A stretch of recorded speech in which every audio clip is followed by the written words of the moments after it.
வாங்க ஃப்ரெண்ட்ஸ், இன்றைக்கி நம்ம செம்பருத்தி பூ டீ எப்படி போடுறதுன்னு பார்க்கலாம். நம்ம தோட்டத்தில் அழகழகாக செம்பருத்தி பூலாம் பூத்துருந்துச்சு. அதை பார்த்த உடனே சின்ன வயசில் செம்பருத்தி பூ பறித்து தலையில் வச்சுக்கிட்ட ஞாபகம்லாம் வந்துருச்சு. ஆனால் இப்போ இந்த பூவை யாருமே விரும்புறதில்ல. சரி வாங்க, இதோட பெனிஃபிட்ஸ் என்னென்னு பார்க்கலாம்.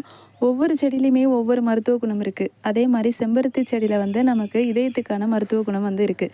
இப்போ உள்ள காலகட்டத்தில் சின்ன வயசுலேயே எல்லாருக்குமே ஹார்ட் அட்டாக் பிரச்சனை வருது இல்லைங்களா? இந்த டீ ஒரு கிளாஸ் குடிக்கிறதால அந்த பிரச்சனையை நம்ம முற்றிலுமாக சரி பண்ணலாம். நம்ம டயர்டாக ஃபீல் பண்ணாலும் இந்த டீ ஒரு கிளாஸ் எடுத்துக்கலாம். அடிவயிறு வலி அந்த மாதிரி பிரச்சனையும் இந்த டீ எடுக்கிறதால சரியாயிடும். இந்த பூவை நல்லா அலசிடுங்க. அலசிட்டு அந்த இதழ்களை மட்டும் எடுத்துக்கோங்க. இதழ்களை மட்டும் எடுத்து நல்லா ஹாட் வாட்டர் வச்சு நல்லா பாயில் பண்ணிவிடுங்க.